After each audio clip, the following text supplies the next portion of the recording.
The U.S. accuses Russia of war crimes. The Supreme Court confirmation hearings heat up, and NATO is sending more troops to Ukraine.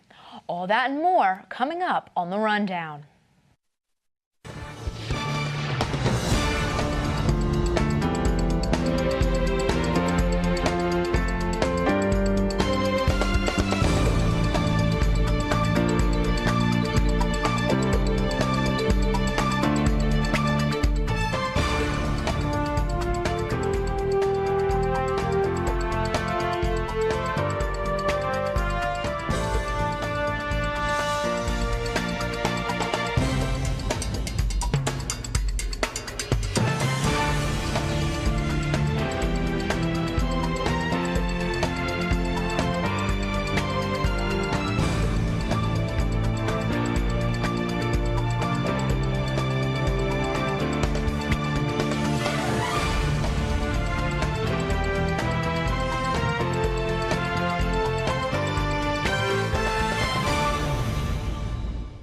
Welcome back to The Rundown. I'm Katie Amrine. The United States formally accuses Russia of committing war crimes in Ukraine. The U.S. government says they have enough information and evidence to proceed. The State Department says that they have more than just videos and photos. They intercepted communications between Russian service members. President Biden says he believes Vladimir Putin is a war criminal, an accusation that Russian officials say would threaten relations forever. These official accusations don't come with any further U.S. sanctions, but rather a push for accountability from Russia. The Biden administration allows entry into the U.S. for 100,000 Ukrainian refugees. Not all will come through the refugee program or during this fiscal year. They will enter through a variety of ways. Over 3 million have already fled the country, and numbers continue to grow. The Biden administration announced that the U.S. will provide over $1 billion in funding towards humanitarian assistance for Ukraine, along with an additional $320 million in democracy and human rights funding. Federal Judge Ketanji Brown Jackson faces attacks from the Senate questioning her motivations on the bench. The GOP criticized Jackson, stating that she was soft on crime while she was on the federal bench, while also taking part in personal attacks. These attacks were balanced out with praise from the Democrats, but it was certainly a rocky start to her new position. Spring break causes chaos for one Florida city. Our reporter Manuel Bojorquez has the story. Gunfire on a packed South Beach street sent crowds of visitors and spring breakers running for cover. This was just one of 2 shootings that happened this past weekend. We've had 5 people shot on our streets in the middle of Miami Beach. There's nothing to discuss. This is a public safety emergency. This video shows officers in golf carts trapped by a crowd of partygoers. 9 officers have been injured. Dan Gelber is the mayor of Miami Beach. I know it sounds unusual for a mayor of a destination city to say this, but we don't want spring break. Authorities have impounded 100 firearms over the last month. And it's not just in Miami Beach. There were at least 10 mass shootings across the U.S. this past weekend alone. So we can't really just stop people from coming onto the city, but we can implement a curfew which makes them less likely to want to be here. The emergency declaration sets a curfew from midnight to 6 a.m. every night through Monday and bars some alcohol sales after 6 p.m. Wayne and Alicia Lanier are visiting from Birmingham, Alabama. As moms and dads, we understand that sometimes you have to implement punishment. And curfew is the right thing to do. I'm okay with it. But there are critics, some in the business community who stand to lose money, and others who say the city's actions unfairly target the largely black crowds. How do you respond to critics who say that this is unfairly targeting young black visitors? Well, it's targeting young people that are here and acting in a way that they shouldn't. So it's obviously targeting behavior and nothing else. Of the injured officers and 5 shooting victims, none is said to have life-threatening injuries. The curfew will be lifted on Monday, but the mayor said if necessary, they will bring it back. Manuel Bojorquez, CBS News, Miami Beach. Coming up, NATO leaders promise Zelensky more Russian troops.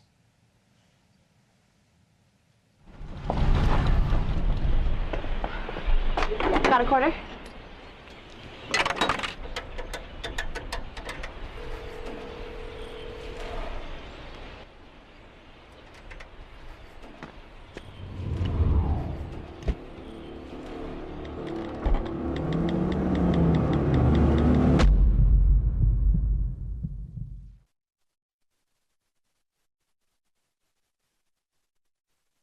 Listen, I realize that I'm not perfect, but it all really started to change because you judge me for having a problem.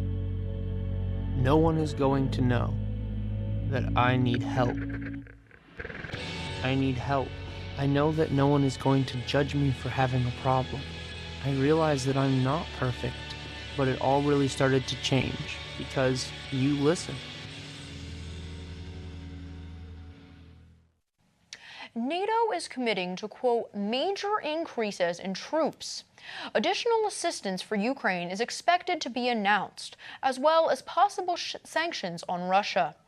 The president says NATO would respond if Russia uses weapons of mass destruction in Ukraine, and that the nature of the response would depend on its use. The first female Secretary of State has died at age 84. Madeleine Albright was often called a, quote, champion of democracy, end quote. She came to America in 1948 from the Czech Republic and later became a citizen in 1957. Albright went on to work in the White House under the Jimmy Carter administration and continued her work as a foreign policy advisor until 1993, where she was appointed ambassador to the United Nations under the Clinton administration. Albright became the first female Secretary of State in 1996. May she rest in peace. Louisiana's governor declares a state of emergency after 2 tornadoes ripped through the New Orleans area. The tornadoes left thousands of people without power, and at least 1 person has died. The first tornado was an EF3, which means that wind speeds went up to 165 miles per hour. The second was an EF1 that had 90 mile per hour wind speeds. This storm system came just a day after more than a dozen tornadoes touched down in Texas. Pfizer recalls some of its high blood pressure medications for containing high levels of nitrosamines, which can lead to increased cancer risk. Pfizer announced the nationwide recall on Monday and said it was pulling 6 lots of its Accurate tablets. Pfizer said that they place emphasis on patient safety and product quality at every step in the manufacturing and supply chain process. Up next, information on the cherry blossoms blooming in Philadelphia. Sorry about that. No, I've been staying at my dad's place because of everything. Where are we going? He's good. Yeah, I know, we keep missing each other. I've been working out of my dad's house, doing some reading. I should be working out more. I just feel like I'm drowning. Navigating these times can be tough, but while you care for your loved one, you also need to care for yourself. Go to aarp.org/caregiving for free mental health and self-help tips.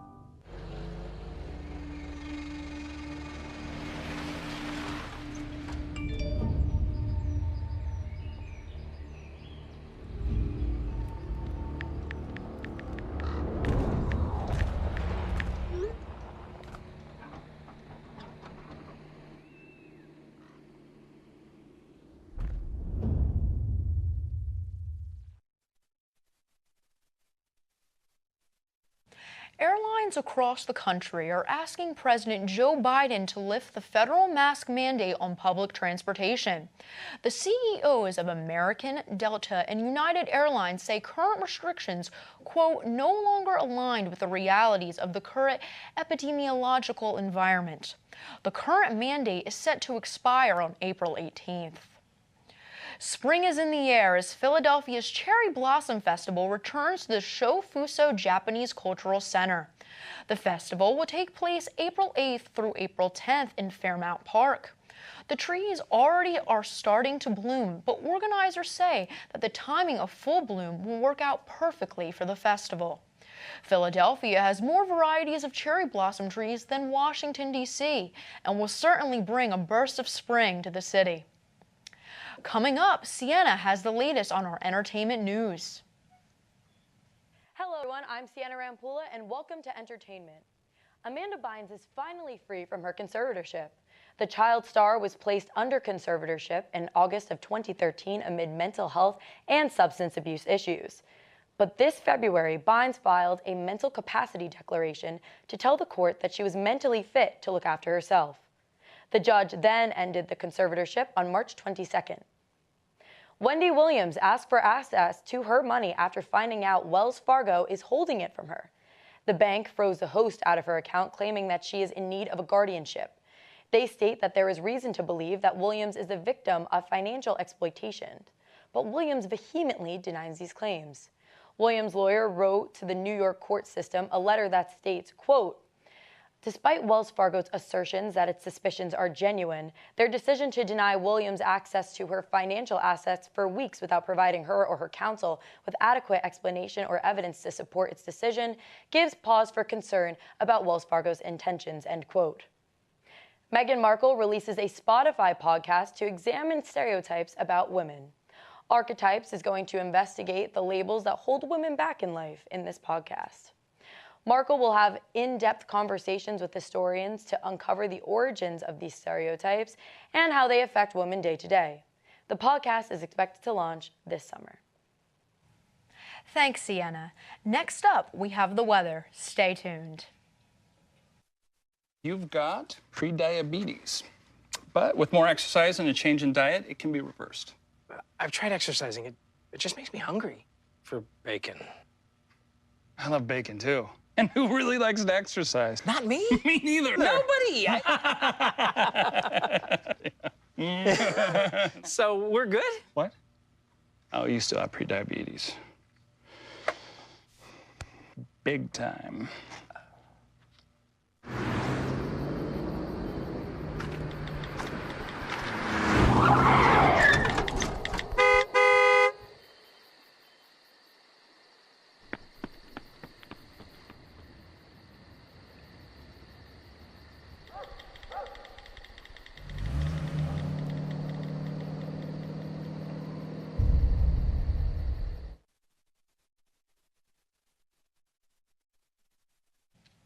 Rowan University receives a federal grant to train the wind power workforce.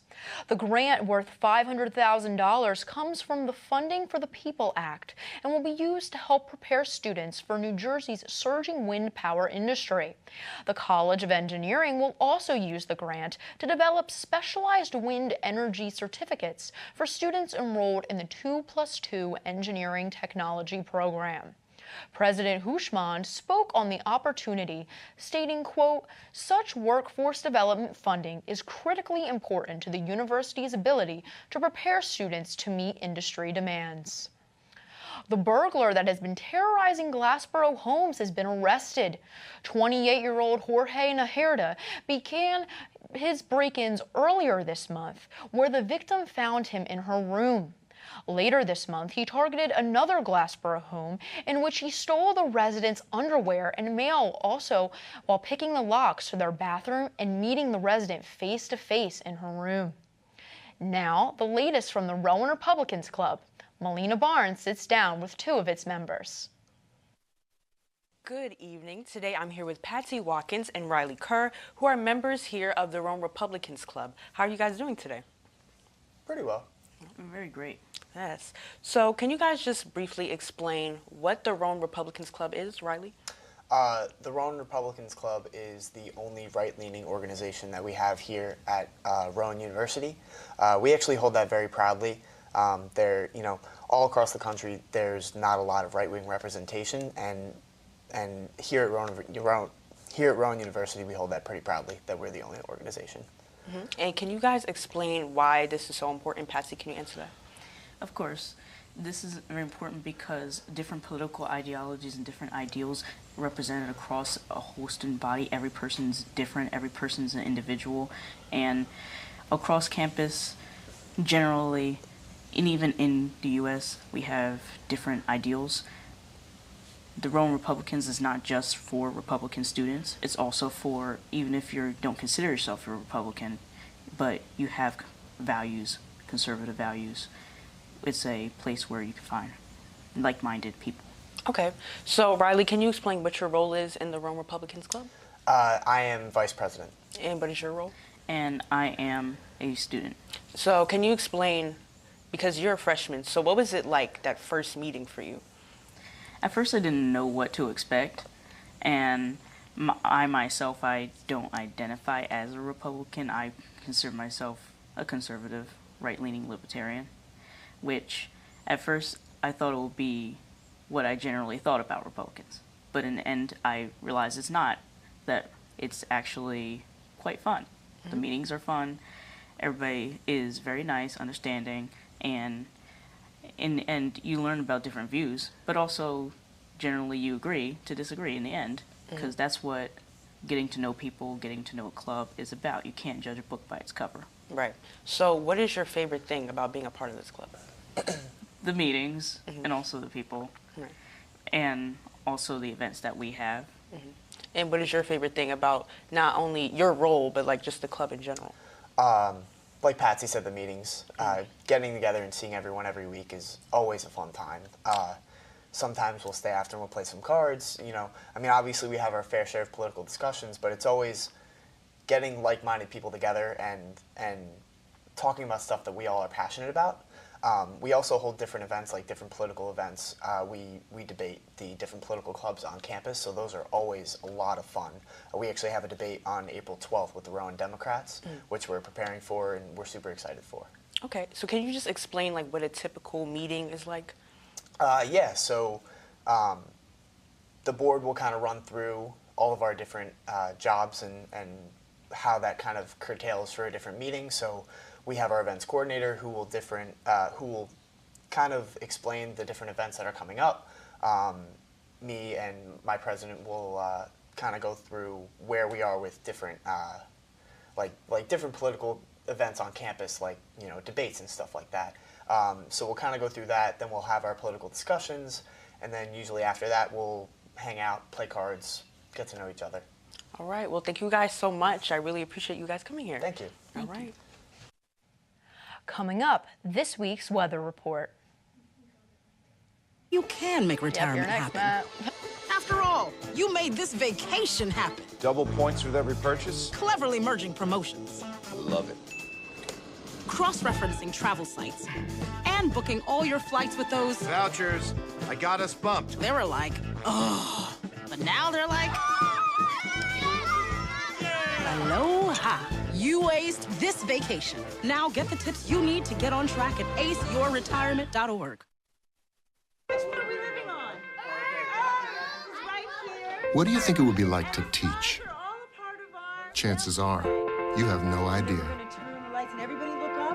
Teachers today are breaking down obstacles, finding innovative ways to instill old lessons, proving that greatness can be found in everyday places, and that you don't need to be famous to be unforgettable. That's what it's like to teach. Let's turn to Matthew Lubicki for this week's sports news. The craziness of this NFL offseason continues as star wide receiver Tyreek Hill was traded to the Miami Dolphins. The former Kansas City Chief was dealt to Miami yesterday for 5 draft picks, including this year's 29th and 50th overall selections. Following the trade, Tyreek signed a 4-year, $120 million contract extension, making him the highest paid wide receiver in NFL history.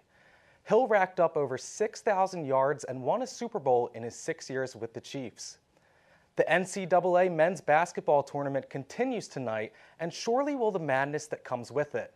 The field is currently at 16 and will be down to 4 by Sunday night. This March has undoubtedly had its fair share of unforgettable moments already, such as 15 seed St. Peter's becoming the 3rd team ever to make it to the Sweet 16, along with 15 upsets thus far. The round of 16 will begin tonight at 7:09 as 1 seed Gonzaga and 4 seed Arkansas will square off. New York City changes its vaccine mandate that has left Kyrie Irving incapable to play in Brooklyn this season. The mayor has reversed the private sector mandate for performers and athletes.